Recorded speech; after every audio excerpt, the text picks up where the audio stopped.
رحمت اور برکتوں کی دعا کے ساتھ طارق خان کا آپ سب کو سلام۔ السلام علیکم ناظرین و سامعین، ہمارا سب سے بڑا المیہ کیا ہے؟ اس سے پہلے ایک واقعہ سنیے۔ حضرت عمر رضی اللہ عنہ ابھی مسلمان نہیں ہوئے تھے۔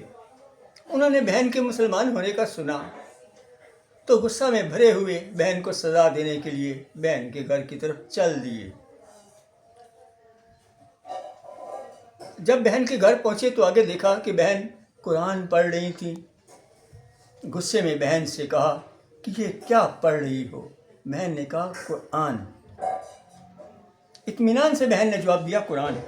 حضرت عمر نے غصے سے کہا ذرا مجھے بھی دکھاؤ کہ تم کیا پڑھ رہی ہو کہ جو تم نے اپنے آباء و اجداد کے دین کو چھوڑ دیا اور اسلام قبول کر لیا۔ اس میں ایسا کیا ہے جو تم نے اپنے آباء و اجداد کے دین کو چھوڑ دیا اور اسلام قبول کر لیا؟ بہن کہنے لگی کہ نہیں بھائی، ایسے نہیں، پہلے وضو کرو۔ اس کلام کے ادب کا تقاضا یہ ہے کہ پاک صاف ہونا ضروری ہے۔ حضرت عمر کو وضو معلوم نہ تھا۔ بہن نے وضو کروایا اور وہ آیتیں جو وہ پڑھ رہی تھیں حضرت عمر کو سنانا شروع کی۔ ناظرین و سامعین، آفرین ہے ہمارے قرآن پر کہ حضرت عمر جیسے جیسے سنتے گئے حضرت عمر رضی اللہ عنہ کی حالت بدلتی گئی۔ دوستو، جانتے ہیں ایسا کیوں ہوا؟ اس لیے ہوا کہ اس وقت کی زبان عربی تھی اور قرآن عربی میں تھا۔ حضرت عمر کو سمجھ آ گیا اور وہ سمجھنا بھی چاہتے تھے۔ حضرت عمر کو سمجھ آ گیا کہ اس وقت کی زبان عربی تھی اور قرآن عربی میں تھا۔ اور سبحان اللہ، قرآن کا یہ معجزہ ہے کہ اگر اسے سمجھو تو سیدھا دل میں اترتا ہے۔ یہ معجزہ ہے قرآن کا، اسے سمجھو تو سیدھا دل میں اترتا ہے۔ تو حضرت عمر کے دل میں اترا، فرمانے لگے بہن مجھے معاف کر دو، میں رستے پر نہیں تھا۔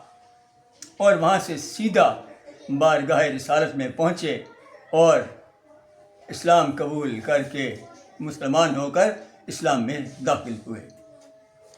دوستو، ناظرین و سامعین، حاصل کلام یہ ہے کہ قرآن پڑھا کریں، سنا کریں۔ اس کے ہر حرف پر نیکیاں ملتی ہیں، لیکن ہماری زبان تو اردو ہے۔ اور قرآن کا اصل حق یہ ہے کہ یہ ہمارے دل میں بھی اترے۔ ترجمہ ضرور پڑھا کریں، تبھی قرآن انشاءاللہ ہمارے سب کے دل میں اترے گا اور ہماری زندگی میں تبدیلی لائے گا۔ اور اگر کوئی یہ کہے کہ ہم نے تو نیکیاں اکٹھی کرنی ہیں، تو پھر قرآن کے ذریعے زیادہ سے زیادہ نیکیاں اکٹھی کرے، کہ فرمان ہے قرآن کی ایک آیت کو سمجھنا 1000 نوافل کی 1000 رکعات سے بہتر ہے۔ بہت شکریہ دوستو۔